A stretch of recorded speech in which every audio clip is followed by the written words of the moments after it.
You've absolutely never seen robbers like these.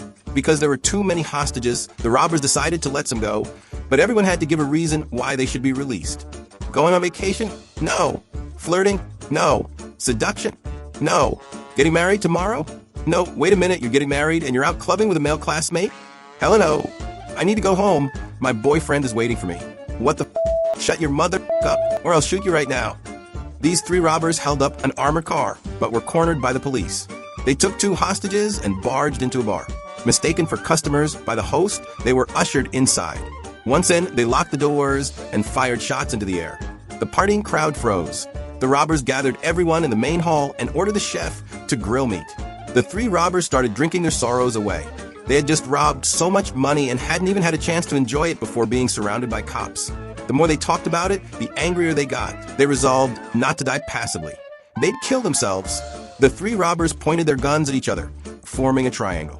They counted down from 3, ready to fire, but no one dared to pull the trigger. Half an hour passed like this before robber number 2 broke the silence. Hey, why don't we just kill the hostages too? We won't be lonely on the road to the afterlife. Bar regulars aren't saints anyway. But they couldn't bring themselves to do it. Suicide? Surrender? No guts?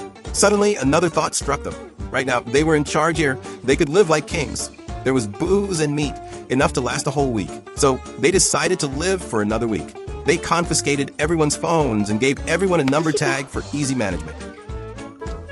Oh. You make that sound again and I'll blow your brains out. The robbers choose a hostage to be the class monitor, then told number 55 to hook up the outside surveillance cameras. Number 55 was the bar owner, used to bossing people around. Now that someone was ordering him, he was a bit resentful. The robber number 1 got angry and told the monitor to teach him a lesson. After some persuasion, order was restored. But then a problem arose. The bar's food would last the 3 robbers a week, but with so many people, it would be gone after just 1 meal. So the robbers contacted the police outside, telling them the hostages were about to starve and demanding they send some food. Soon, a whole swarm of delivery guys arrived with 200 pizzas. After everyone had eaten their fill, a female hostage suddenly stood up and walked straight towards the front door. I need to go home. My child is home alone. How disrespectful. Did she think this was a game of make-believe? Robber number 1 threatened her with his gun, but the woman wasn't scared at all. Just shoot me. I'm going to die anyway after being sold off. Sold off? What does she mean? He asked, and it turned out she was a single mother who owed the bar owner $40 million in high-interest loans. She had been brought here to liven up the atmosphere, and her final fate was to be sold off to pay her debt. The robbers couldn't stand it. They felt sorry for her and paid off her debt to the owner. She only owed $40 million, but the robbers directly paid $250 million. The extra $200 million was a tip. The owner was ecstatic, even looking forward to robbers coming every day. Having received the money, he immediately agreed to tear up the IOE, but he celebrated too soon. Just as he was about to go back with the money, the robbers chased after him. Robbery! The money he had just gotten was snatched right back. They were robbers after all. Wasn't robbing money normal for them? And grabbing a little extra on the way was no big deal, right? The owner was miserable. Hadn't he just been played? To let the single mother go back to cook for her child as soon as possible, robber number 1 prepared to release her, even secretly stuffing billions of cash into her coat. But releasing her alone would raise suspicion. There were indeed a lot of hostages now, making them difficult to manage. So the robbers decided to pick a few people to release together. Anyone who wanted to leave had to give a good reason. Responses ranged from bribes to seduction. No normal reasons at all. During this, they also discovered some minors. Were minors even allowed in this bar? So they beat up the waiter who had let them in.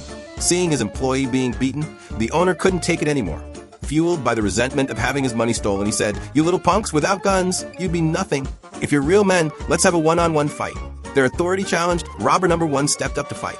The owner took off his shirt, revealing a full back tattoo. He looked pretty tough. The owner was completely defeated.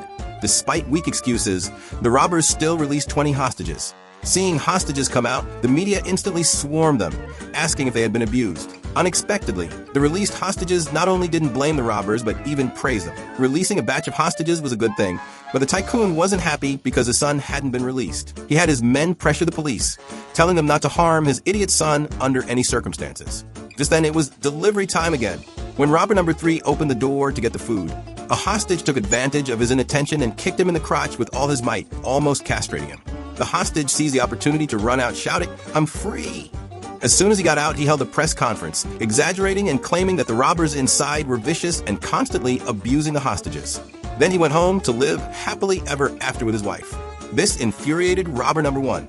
He called the police, saying that if the escaped man wasn't returned within a day, he would kill one hostage every minute.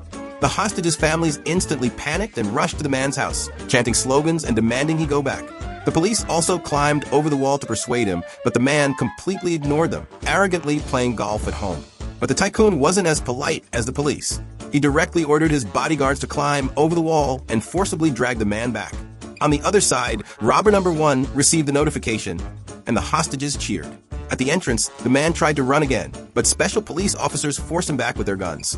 The man was extremely frustrated. Who the hell were the real robbers here? Back in the bar, someone recognized him. It turned out he was a real estate developer notorious for his evil deeds, despised by everyone. They urged the robbers to kill him. The man was so scared and quickly begged for forgiveness, offering to buy his life with money. How much money do you have? About 20 billion.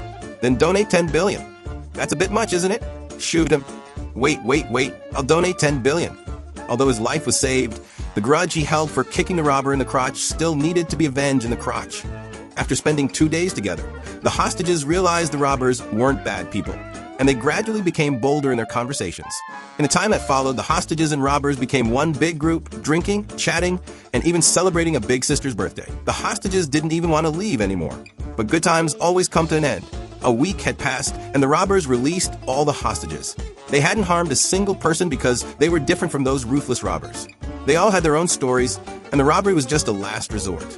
But no matter the reason, crime was crime. The three were brought to court. Their crimes were serious, but unexpectedly, just as the verdict was about to be announced, all the hostages came to plead for them and even jointly signed a petition because from the initial despair of being held hostage, everyone had a change of heart. The owner no longer bullied his employees, the single mother cherished her child more, and in the end, the three robbers were only sentenced to prison for robbery. This is a relatively niche South Korean comedy with quite a few laughs. Although a bit nonsensical, it's a pretty entertaining movie. Finally, let me know if you or the guy had to give a reason to be released. What would you say?